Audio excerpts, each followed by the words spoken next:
Nós estamos de volta com programação nacional e você que está em casa e acompanha sempre o nosso programa, eu queria convidar você a ajudar essa obra de evangelização da Rede Século XXI.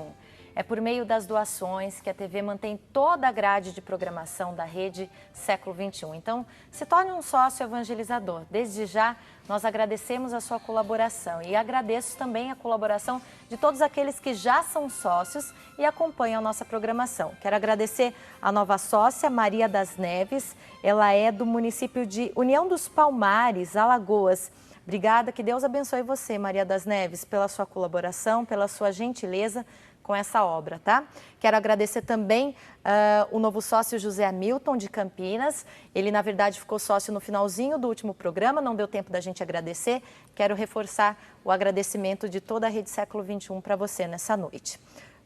Nós vamos recebendo mais participações ao longo do programa. Quero reforçar que quem participa enviando seu comentário, respondendo a nossa enquete de hoje sobre quais os motivos que acontecem ainda a violência contra a mulher nos dias de hoje do Brasil, tem sorteio no final do programa para você que está participando, tá? É uma linda medalha do Papa Francisco. Então você está concorrendo no finalzinho do programa, tá bom? Todo mundo que participar, mandando comentário ou pergunta. Voltando para o nosso tema de hoje, a violência contra a mulher, nós vamos agora ver a história de uma mulher que tomou coragem de denunciar o marido. Ela procurou ajuda e hoje está recomeçando a vida. Enquanto a gente confere a matéria, você vai mandando seu comentário para nós. Qualquer mulher pode ser vítima da violência doméstica, seja qual for a raça ou classe social. A violência doméstica, ela acontece dentro das quatro paredes e as pessoas não veem.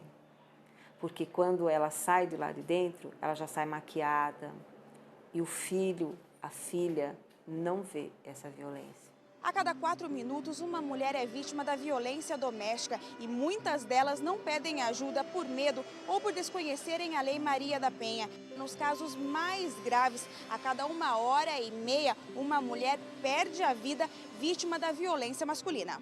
Segundo o Instituto de Pesquisa Econômica Aplicada, IPEA, a Lei Maria da Penha, que entrou em vigor em 2006, não teve muito impacto para combater os casos de agressão. O estudo mostra que o feminicídio, o homicídio da mulher, continua com números altos no Brasil. Valquíria é jovem, tem 28 anos, 3 filhos e foi casada por 11 anos. Antes das drogas era muito bom. Ele era um excelente marido, um excelente pai.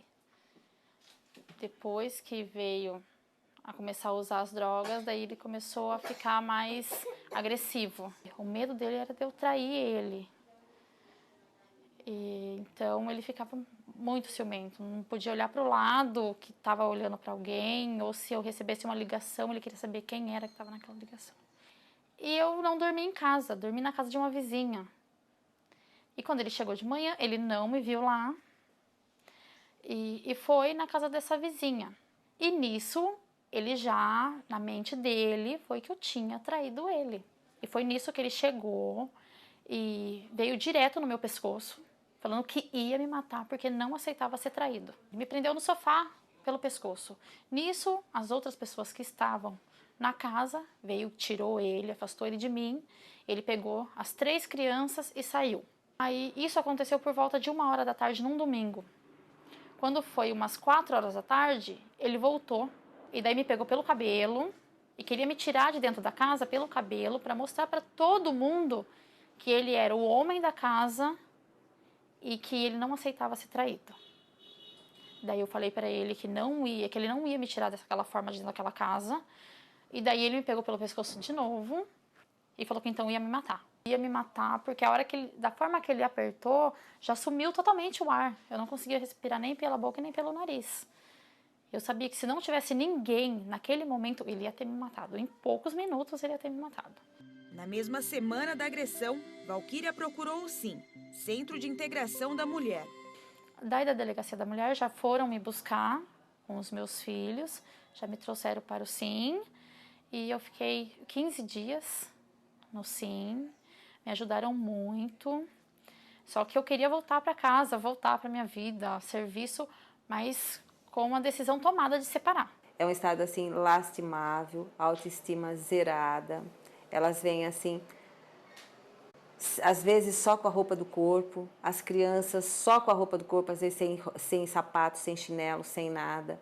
Elas vêm do jeito que elas são agredidas e que conseguem sair dessa situação, elas vêm, são trazidas para cá. Agora é vida nova com os filhos. Tô me sentindo muito confiante, tô trabalhando, tô me sentindo livre, na verdade, que aquela prisão acabou. Tem muitas vezes a gente, mulher dentro de casa, a gente se sente frágil e sem forças e até o final. E não, muitas vezes o homem é mais frágil que a gente, mulher. Né? Então eu acho que a gente tem que pensar assim, a gente não é tão frágil, a gente pode ir até o final. E pode ter uma vida bem melhor do que com um marido desse do lado, né? Olha, é um caso que deixa a gente triste em alguns momentos e, por outro lado, mais tranquilo por saber que, nesse caso, ela conseguiu retomar os afazeres, está cuidando dos filhos, está trabalhando, está tocando a vida para frente. Ninguém está dizendo que é o fim das famílias aqui, ninguém está dizendo que a família não é importante, que o marido não é importante. Mas a violência, ela não pode acontecer de jeito nenhum. No caso, Maria Aparecida, desses centros que acolhem as mulheres, desses lugares que oferecem ajuda, eu acho que eles são os pontos principais assim, de partida para um recomeço de vida, né? Então, eles são os pontos principais. Por quê? Porque ali ela recebe orientação psicológica, ela recebe orientação jurídica, ela é encaminhada para a Defensoria Pública para que organize a separação dela, ela é reintegrada a um projeto, ela é integrada a um projeto de geração de renda, ela aprende a fazer alguma coisa se ela não tem profissão, e ela é encaminhada para arrumar um emprego.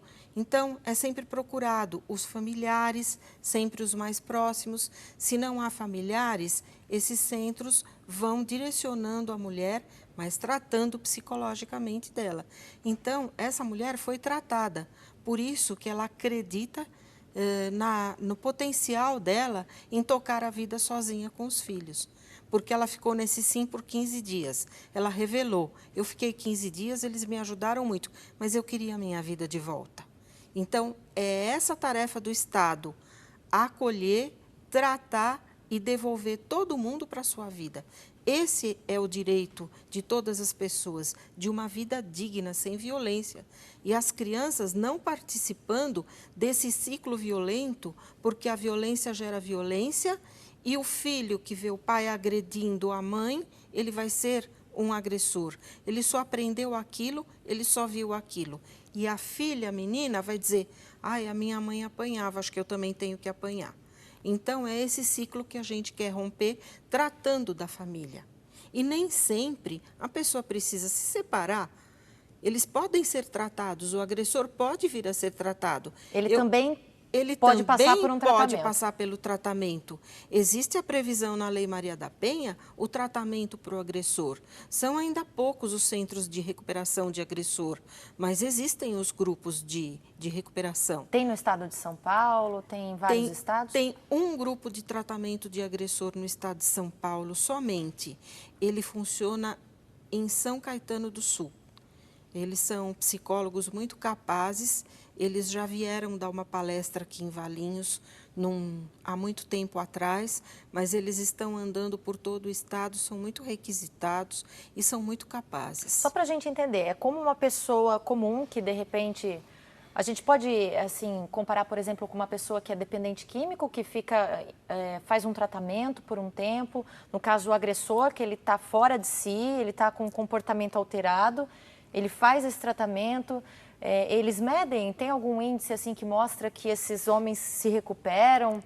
Tem casos que têm sucesso e eles conseguem voltar ao convívio com a família, com a esposa, com os filhos? Eles têm tido sucesso.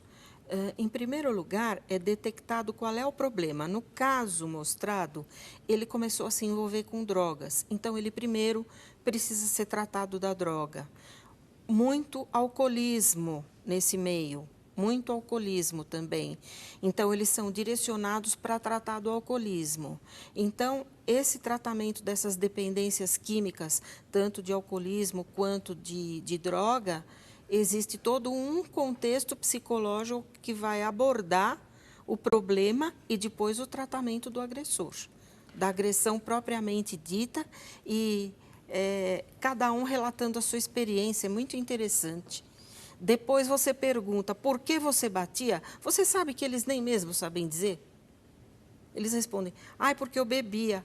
Ai, eu não sei porque eu batia. É pelo simples fato de bater ou mostrar o poder. Mas o alcoolismo, a dependência química, de alguma forma, contribui. Eles têm Fator número 1 é o alcoolismo, na verdade. E hoje, com esse desenvolvimento aí do tráfico, que domina tudo, então o tráfico também. E na hora que a mulher vai denunciar, qual que é a principal dificuldade? Porque a gente fala de agressão, quando a gente fala agressão, não é pouca agressão que a gente está dizendo. A gente está dizendo de mulheres que saem machucadas tanto emocionalmente quanto fisicamente, muitas vezes ameaçada de morte, como a gente viu na reportagem. O que impede elas de denunciar? É o medo de ser punida depois ainda com mais agressão? Ou, por exemplo, existe um fator que, muitas vezes, da dependência financeira. A mulher depende, de certa forma, por um motivo ou outro, do marido financeiramente e acha melhor esperar um pouco, deixa para depois, espera para ver se muda, sem procurar ajuda nenhuma, sem procurar tratamento e tudo mais. É um pouco de tudo. Ela pensa na dependência financeira, ela pensa onde ela vai com essas crianças, então ela é uma autopunição. Eu preciso cuidar da minha família. Eu tenho para onde ir, eu não tenho para onde ir. Então, eu vou ficar mais um pouco. Então, ela pensa em denunciar, mas não denuncia. Aí, quando a coisa fica muito grave, ela tem que ir ou ao pronto-socorro, e o pronto-socorro vai mandar para a delegacia, porque a agressão é muita violência. Então, vai mandar para a delegacia. Aí, ela lavra o boletim de ocorrência, imediatamente existe a medida protetiva, em 48 horas ela tem que sair, ou ela tem que ser retirada da casa, ou ele é retirado. Na maioria das vezes, ele é retirado da casa. E essa mulher precisa ser protegida, porque ele pode voltar. Então, o impedimento é que ele não se aproxime do lar, o juiz determina 200, 300, 500 metros por tanto tempo. Olha a perda para essa família. Ele se afasta dos filhos. Ele não pode mais ver os filhos ficam privados da companhia do pai. Criança, muitas vezes, não entende isso, quer ver o pai. Então, é uma conturbação, o núcleo familiar começa a deteriorar. É aí que o Estado tem que entrar com os tratamentos, com a política pública adequada de acolhimento. Tem o papel do Estado também, que é muito importante. Tem o papel do Estado também. Olha, eu quero agradecer a todo mundo que está participando, e a gente falava aqui do medo, muitas vezes, de denunciar um marido que é agressor, que está ameaçando de morte e tudo mais. Tem muita gente respondendo a nossa enquete de hoje, que é a seguinte pergunta: por que ainda ocorre violência contra as mulheres no Brasil hoje? Muita gente acha que é o medo de denunciar, porque, de certa forma, isso não inibe. Então, quero agradecer todas as pessoas que estão aqui mandando o recadinho. A Maria Aparecida, de Jaguariúna, a Alta Maria, de Vieiras, Minas Gerais. Ela até reforça aqui a vergonha, muitas vezes, de denunciar. A Maria do Rosário Soares, de Unai, Minas Gerais, ela acredita que a violência se deve, muitas vezes, até à falta de amor e confiança ao parceiro. Todos vocês que estão participando, estão concorrendo no final do programa a uma linda medalha do Papa Francisco, essa que está aparecendo aí no seu vídeo agora. Então, a gente vai fazer um sorteio, no final todo mundo participa. Responda também o que você acha, né? Quais os motivos que levam até tanta violência contra as mulheres ainda no ano 2013, né? Por que isso acontece no Brasil? Ou então mande sua dúvida, mande a sua pergunta. A gente viu na reportagem que a gente assistiu há pouco, doutora, sobre o termo feminicídio. O que isso significa? A gente ouve falar em homicídio e agora esse termo novo, feminicídio, ele está sendo usado atualmente? Ele está sendo usado e é o termo que tem passado a vigorar nas legislações internacionais. E é assim, o feminicídio é o assassinato de mulheres por gênero, pelo simples fato de ela ser mulher. Não tem nada a ver com violência urbana. Porque a violência urbana é um outro segmento. Então, o que acontece? O homicídio, ele é estudado e tipificado no judiciário com qualificadoras. arma, estrangulamento, asfixia, paulada, enfim, qualquer forma. Ele integra a estatística do homicídio, do assassinato. Nós não sabemos desse número de assassinatos quantas são as mulheres assassinadas por gênero no âmbito do domicílio, no âmbito da família. Então, e outra, esse homicídio ele vai ser apenado de acordo com a qualificadora. Então, ele pode ser de 6 a 10, cumpriu 1/6 da pena, vai para outro regime, progride o regime. Então, não tem uma punição severa para o homicídio de mulheres. Então, surge a figura do feminicídio, que tipifica o crime contra a mulher, e a pena prevista é sempre muito severa, de 12 a 30 anos, em alguns casos na América Latina, e pelo projeto que está entrando agora na Câmara Federal, por iniciativa da deputada Ana Rita, que compõe a Comissão Parlamentar Mista de Inquérito para averiguar a violência contra a mulher. Ela entrou com esse projeto e esse projeto tipifica o feminicídio e dá um apenamento de 12 a 30 anos. Olha, tem um projeto parecido com esse que está acontecendo na Bolívia, onde as mulheres também querem novas leis, né? O país quer novas leis para proteger as mulheres e lá a prisão pode ser até de 30 anos. Vamos acompanhar. A organização Mulheres em Busca de Justiça dá às vítimas de violência doméstica na Bolívia um espaço para obter apoio e desabafar. Esta jovem de 26 anos deixou o marido violento 2 meses atrás. Uma vez ele me chutou perto da orelha e eu fiquei inconsciente por meia hora. Quando acordei, meu rosto estava verde e saía sangue dos meus ouvidos. Meus filhos ficaram traumatizados. Eles não querem voltar para casa. Não querem voltar mais a casa. Justiça! Outras mulheres não conseguem escapar a tempo. Em 11 de fevereiro, a jornalista Anali Waishu morreu após ser esfaqueada com pelo menos 12 golpes na frente do filho. O principal suspeito, o marido, é um policial. O escândalo serviu como estopim para ativistas denunciarem um aumento desse tipo de casos no país, onde 120 mulheres foram assassinadas pelo parceiro só no ano passado.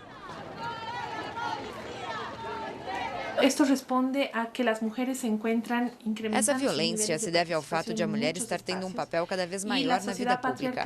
A sociedade machista e patriarcal em que vivemos reage contra essa mudança social e responde de forma agressiva. Em meio à pressão da opinião pública, o governo acelerou a votação de uma lei para proteger as mulheres da violência. O texto trata casos de homicídio da companheira como um crime específico, punível com no mínimo 30 anos de cadeia. Essa política pública de tornar a punição mais rigorosa vai ter um impacto imediato na impunidade. Já o processo de educar as pessoas e transformar a sociedade é mais devagar, de médio ou longo prazo. Ainda assim, muitos não estão convencidos de que a nova medida pode melhorar a situação. Maria Galindo apresenta um programa de rádio diário em que as ouvintes falam sobre o assunto. Porque de uma vez e porque assim ela acredita que a questão é mais complexa do que as autoridades mostraram. Esta nova lei é terrível, acima de tudo porque passa grande responsabilidade para a polícia boliviana, que consideramos muito corrupta, violenta, machista e racista. Então não faz sentido transferir um problema para quem não está preocupado. A afirmação pode fazer sentido. Até agora, não houve nenhuma condenação pelas 120 mulheres que perderam a vida em 2012 na Bolívia. Os casos se espalham em vários países. Uma questão interessante levantada na reportagem é a questão do homem não aceitar a independência feminina. Acontece isso no Brasil também? O homem, muitas vezes, ele acaba sendo agressivo, não sei se inconscientemente, pela independência feminina. Há muita restrição em aceitar isso ainda? A nossa sociedade é machista. Você pode observar pelo número de mulheres que nós temos nos espaços de poder. Se você comparar o número de deputados e deputadas, o número de senadores, senadoras, governadoras, então nem se fala, prefeitas também e vereadoras também. Então, essa subrepresentação da mulher nos espaços de poder, ela dificulta com que essas manobras venham a acontecer. Como ela disse ali na reportagem, ela disse que a própria polícia não aceita uma lei tão severa, porque a polícia é machista, ela é feita de homens. Então, como a sociedade é machista, entendeu? São anos e anos dessa cultura. A violência contra a mulher é um problema cultural. Então, para você mudar a cultura, você viu o que ela falou? São anos e anos para você modificar, entendeu? E trabalhar a violência doméstica para que ela não aconteça. Aí vem uma lei assim, muito radical, 30 anos, e você tem que cumprir. Ninguém aceita. Então, existe um contraponto aí na questão, um contrassenso nisso daí. Você precisa reprimir com a lei e você não pode ajudar a melhorar. Então, o que você aceita melhor? Pouco a pouco melhorando a violência ou reprimir com a lei?